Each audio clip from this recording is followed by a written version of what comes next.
우리가 에스라서를 가지고 굉장히 많은 은혜를 받고 있습니다. 오늘 제가 이 주보의 제목을 제가 잘못 적었더라고요. 어떻게 그런 제목을 적었는지.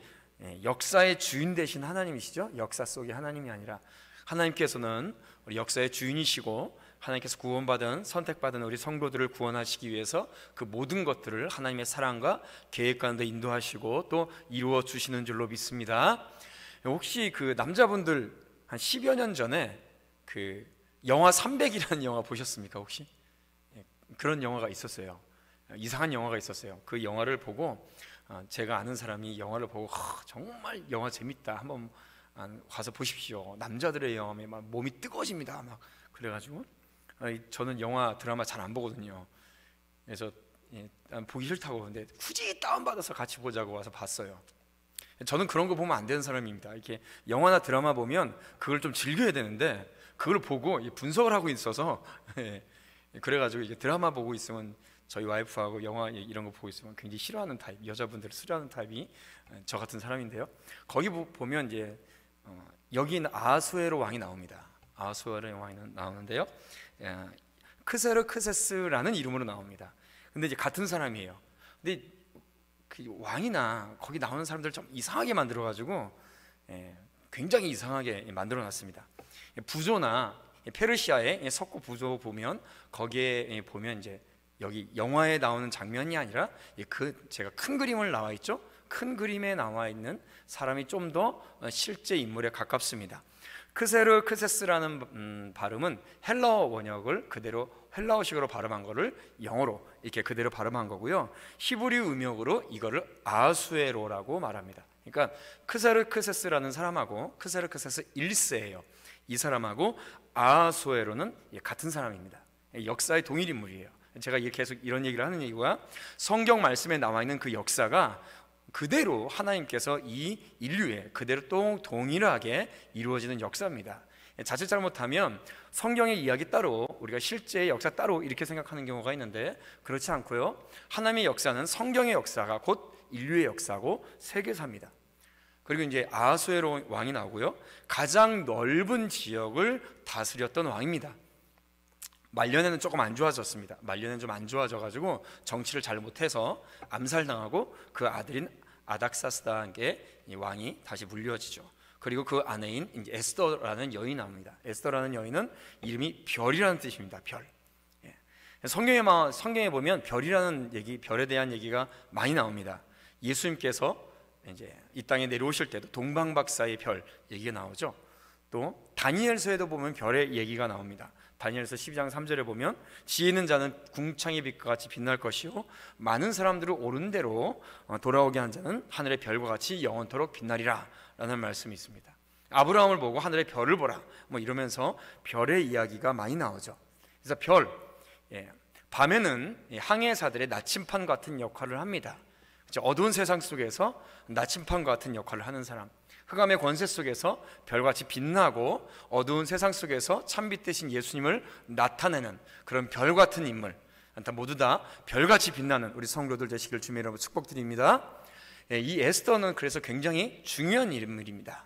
우리가 에스라, 성경에서 느헤미야, 에스더 이렇게 나오죠. 그런데 사실상 에스더가 없었으면 에스라도 없고요, 그리고 느헤미야도 없습니다. 왜 그러냐면 첫 번째 바벨론으로 포로로 끌려갔다가, 바벨론 포로라고 되어 있는데요, 포로로 끌려간 게 이제 바벨론이라서 바벨론 포로 귀환이라고 말을 하긴 하는데 시대는 페르시아 시대에 포로 귀환이 일어납니다. 첫 번째 포로 귀환 때가 이 에스더서가 있기 바로 전이죠. 다리오 왕 때 일어납니다. 스룹바벨의 이제 성전 건축이 이때 일어나죠. 그리고 에스더의 사건이 일어난 이후에 2차 귀환이 일어납니다. 2차 귀환 때 에스라 선지자가 2차 귀환 때 가요. 2차 귀환 때 가서 스룹바벨의 성전 건축 이야기를 1장에서 에스라 6장까지 기록하고 그 뒤의 내용을 2차 귀환 때의 내용, 성벽 건축한 내용 이런 얘기를 에스라 7장서부터 10장까지 기록하죠. 그래서 에스더의 이 불임절 사건이 일어나지 않으면 에스라 선지자의 2차 귀환이 일어나지 않아요. 그래서 에스라서가 기록되지 못합니다. 그러니까 이 에스더로 말미암아 에스라와 느헤미야가 존재할 수가 있었던 것이죠. 그래서 이 에스라서 1장에서 6장까지 스룹바벨 성전 건축 위에 약 70년간, 60년이죠. 약 58년에서 60년간의 간극이 있는 동안에 이 에스더의 사건이 일어납니다. 그리스와 페르시아 전쟁 중에 그 중간의 배경을 하고 있고요. 에스더 1장은 전쟁 이전의 모습을 담아놓는 듯하고요. 에스더 2장 이후는 전쟁 이후에 에스더 왕후가 즉위한 후 내용을 말씀하고 있습니다. 우리 에스더서를 이해하기 위해서는요, 페르시아의 왕이 특히 다리오 왕 이후의 얘기를 잠깐 알 필요가 있습니다. 자, 다리오 왕이 있었죠. 맨 처음에 페르시아의 왕이 고레스 왕입니다. 이제 새벽 기도회 때 담임 목사님께서 했던 왕 얘기를 잠깐 기억하세요. 고레스 왕, 고래고래 소리 지르면서 힘있게 나라를 세워가지고 바벨론을 정복하고 있었던 고레스 왕. 이 페르시아가 지금의 이란이거든요. 이란에 가면 고레스의 날이 따로 있다고 합니다. 그만큼 위대한 왕이죠.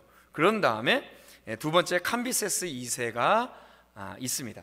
그래서 캄비세스 2세가 두 번째 왕인데요. 이집트의 원정을 갔다가 자기 동생을 죽이고 왕이 되는데요.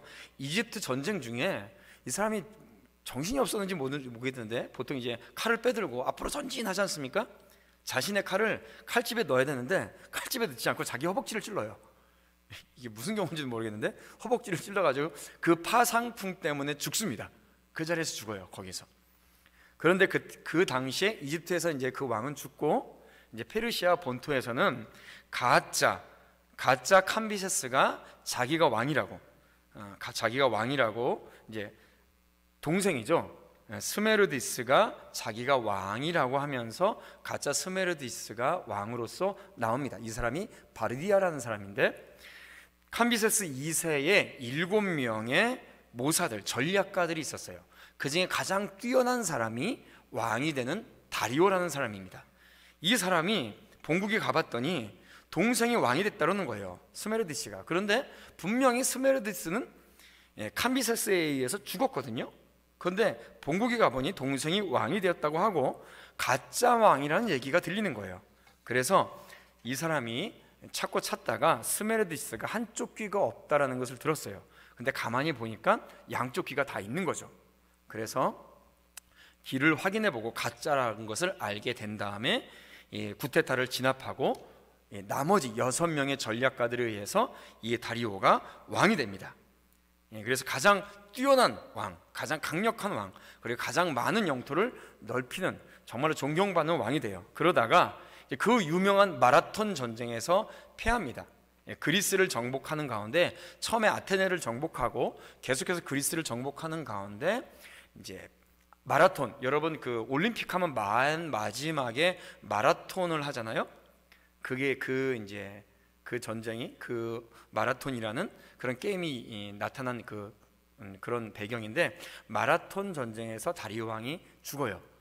주전 490년 전에 이제 패하고 그 이후에 더 정복을 하려다가 병사인지 어떤 그런 건지 모르게 죽습니다. 그런 다음에 이 아하수에로 크세르크세스가 즉위를 합니다.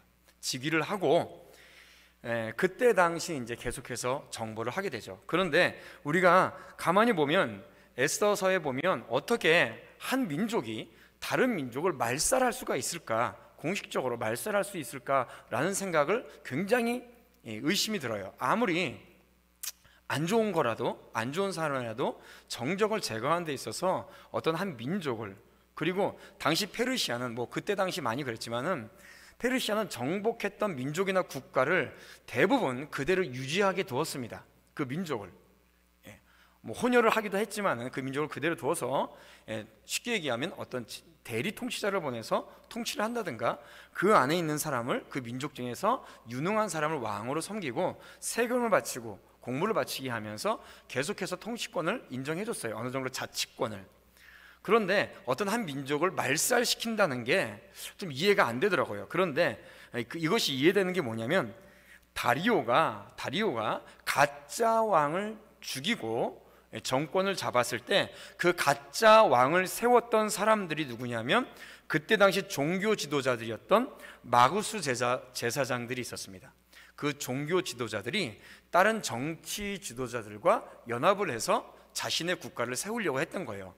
그래서 그때에 다리오 왕이 마구스 살해 축제의 날을 만듭니다. 무려 70일 동안 이 마구스 제사장에 속했던 사람들, 그리고 같이 편들었던 사람을 공식적으로 죽일 수 있는 마구스 살해 축제의 날을 만들어요.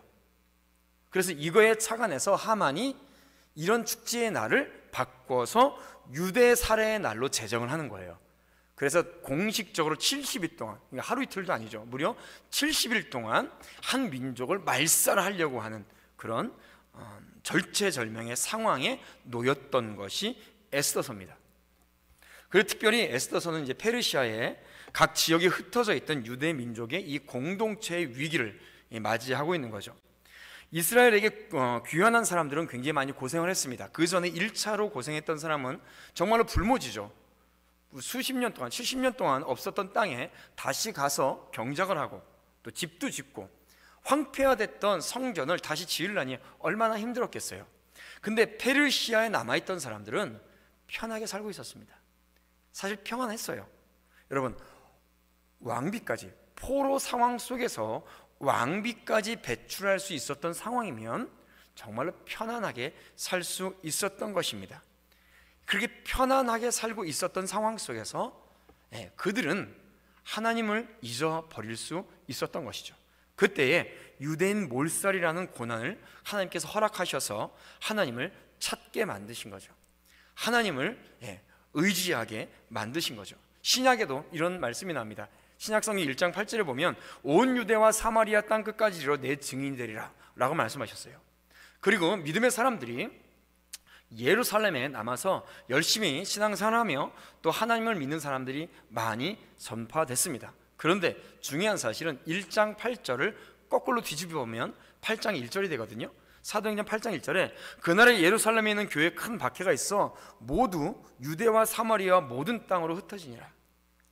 성도들이 늘어나고 하나님께서 말씀하신 사마리아 그리고 땅 끝까지 복음을 전하는 그 사명을 감당하지 못하고 있으니 하나님께서 예루살렘에 박해를 허락하셔서 그들을 흩어지게 만드신 거죠. 억지로. 그래서 복음이 더 편만하게 이방 땅에까지 갈 수 있도록 하나님께서 인도해 주셨습니다. 하나님께서 편안하게 페르시아에 살고 있던 사람들에게 하나님께서 이러한 그런 위기를 맞게 하신 거예요. 그래서 하나님을 찾고 그리고 우리가 고향 땅 예루살렘을 향하여서 하나님께서 약속하신 대로 돌아가야겠구나 라는 어떤 사상적 근간을 만들고 계시는 것이죠. 지금 우리도 마찬가지입니다. 우리에게 고난이 있고 어려움이 있는 것, 하나님을 더욱더 의지하라고 말씀하고 계시는 것이죠. 그래서 에스더서에 보면 4가지가 없어요. 이 사자를 잘 읽으셔야 돼요. 보통 4가지가 없다고 얘기합니다. 사를 그냥 사로 읽으시면 안 돼요. 자, 4가지가 없는데 뭐가 없냐면 하나님의 이름이 나타나지 않아요. 뭐 예를 들어서 전능하신 하나님, 치유의 하나님, 승리의 하나님, 뭐 이런 하나님에 대해서 말씀이 나오지 않습니다. 그리고 하나님의 말씀을 대언하는 선지자, 제사장도 나오지 않아요. 제사장이 없으니, 선지자가 없으니 하나님의 말씀을 계시하는 그 계시의 말씀도 나타나지 않겠죠. 그리고 기적도 일어나지 않습니다. 모세와 같은 강력한 지도자, 여호수아와 같은 군대 장관, 아하방 왕의 악한 아하방을 물리치는 엘리야 같은 선지자, 기적의 능력, 이런 것들이 나타나지 않습니다. 그냥 평범해요. 주인공이 누굽니까? 고아 소녀예요. 그리고 그 고아 소녀를 데려다 키운 삼촌이라는 문지기 아저씨, 이 2사람의 이야기죠. 너무나도 평범한 이야기, 평범한 사람들, 어떤 기적도 안 나타나요.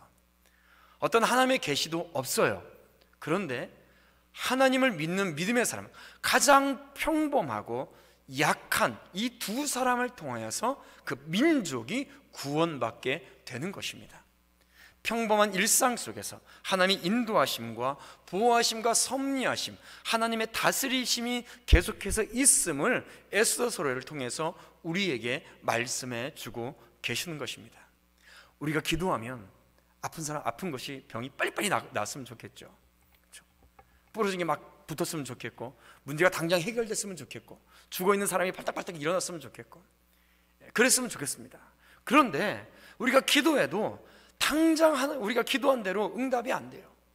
하나님의 기적이 막 일어나가지고 하나님께서 기도할 때마다 하나님의 모든 것들이 막 영향력이 일어나가지고 기도하는 모든 것들이 바로 응답됐으면 좋겠어요. 그런데 그게 그렇게 되지 않는다라는 것입니다. 그 속에서 하나님께서는 우리에게 원하시는 것이 무엇이냐?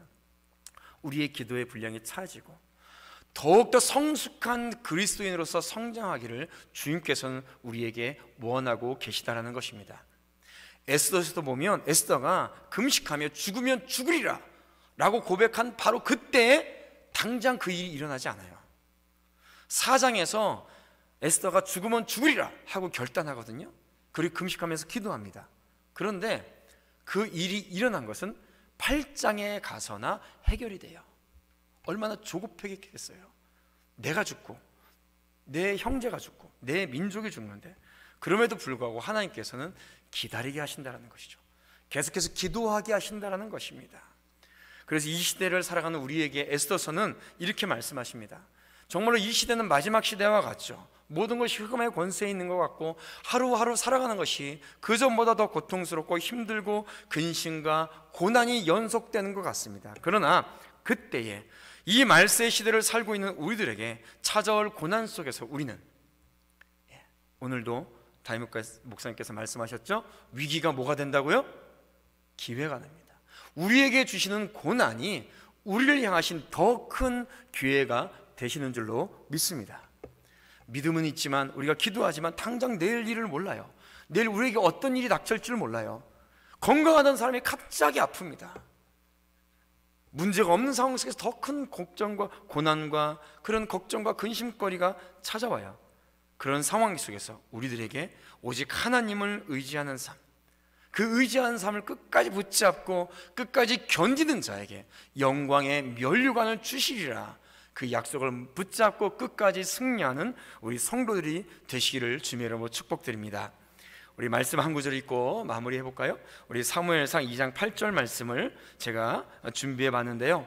한나가 주님 앞에 기도하고 응답받고 난 다음에 이렇게 고백하고 있습니다. 우리 다 같이 함께 읽어보시죠. 시작. 가난한 자를 진토에서 일으키시며 빈궁한 자를 거름더미에서 올리사 귀족들과 함께 앉게 하시며 영광의 자리를 차지하게 하시는도다. 땅의 기둥들은 여호와의 것이라 여호와께서 세계를 그것들 위에 세우셨도다. 할렐루야. 우리 말씀처럼 가난한 자를 진토에서 일으키시는 주님, 빈궁한 자를 거름더미에서 올리셔서 귀족들과 함께 앉게 하시고 영광의 자리를 차지하게 하시는 주님, 지금 걱정과 고난과 근심 가운데 있습니까? 이 말씀 붙잡고 끝까지 견디며 승리하셔서 이 말씀의 축복을 거머쥐는 우리 복된 성도들 되시기를 주님의 이름으로 축원드립니다.